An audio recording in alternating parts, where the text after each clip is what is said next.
guys, as promised, my review about the Joe Fresh beauty products. The three things I'll be talking about are the Daily Boost Fluid Foundation, the Illuminating Concealer, and the Hydrating Lip Balm. So this took me a while to kind of come to the review because I really wanted to come at it fairly. So first, what I loved right out of the package, and it's all over my face today, actually literally, is the lip balm. So I'm wearing the nude color here, but I also put it on my eyelids because I wanted to get that kind of glossy, healthy, natural, no makeup, no fuss look. So absolutely love these balms. There's a few different colors. I grabbed nude just because it was pretty. I didn't have to think about it or think it was going to be the wrong color. And yeah, it's a stick thing. What I really like is it swivels and locks on. So Joe Fresh took a good idea that Fresh lip balms, the sugar balms, have been doing for years. It's not come and screw in your purse. This one's fantastic nude. It's kind of opalescent. It has a sheen.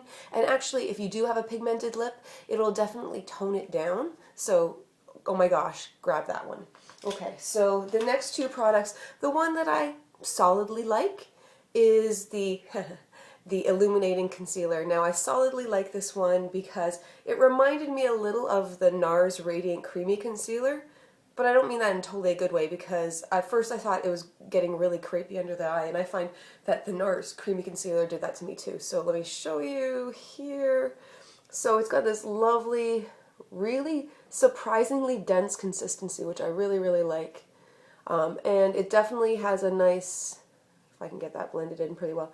I don't know how well our winter sun is going to reflect that, but it does have a nice subtle luminance. It's not nearly as particular or glowy as NARS, but it actually works quite nicely. Now, this one is the lightest shade in light, and you'll notice it has a lot of peach in there.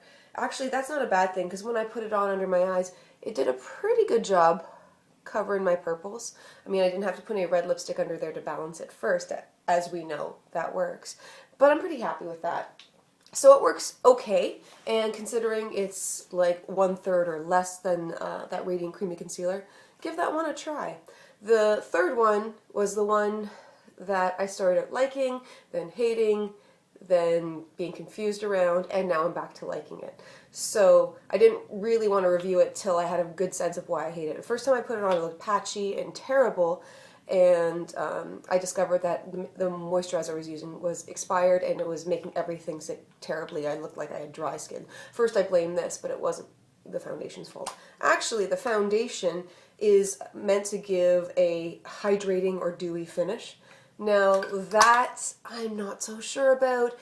Dewy? No, this isn't a tinted moisturizer. It has fantastically sort of a creamy, really dense texture, which is nice, though once it's blended out, it does sheer quite a bit. They call it a light medium, and I agree. It's definitely not a light foundation, and it's definitely not a medium. They say it's buildable, and like to a certain degree you can build that, but it depends. Now, when I first tried it, I tried it just with my fingers, like most people are going to try to do, and that's when, if you're really building up, you will get kind of cakey, creasy, less than perfect, more obvious you're wearing makeup sort of a finish. So I didn't love that. So the next I tried with a brush, I tried with a plain foundation brush where you're stroking evenly and smoothly. It looked all right, but I still wasn't absolutely in love with it. I tried a buffing brush. That was probably as bad as using my fingers or worse. But what I really love is a sponge with that, because it's just got that right thick sort of texture that a sponge really grabs it up and you blot it on, tok, tok, tok, tok, tok, tok, tok, and it looks so pretty and so smooth and so even.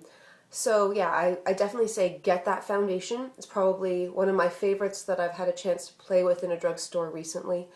Now this one I grabbed was the Porcelain, and that one's a problem for me because it actually doesn't match exactly. We're going to let that sit for a sec, but my problem is, and you can see it right now, it's got a kind of an apricot-y tone to it.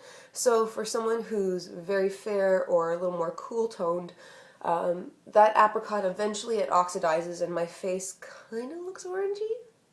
Kinda. So I've got to keep balancing it with like a lighter powder, a lavender powder or something to correct for it.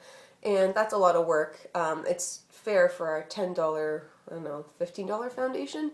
That's not the worst work I have to do. So yeah, overall, thumbs up. I'm pretty happy with it. Actually, this whole look I'm wearing today is a drugstore makeup look.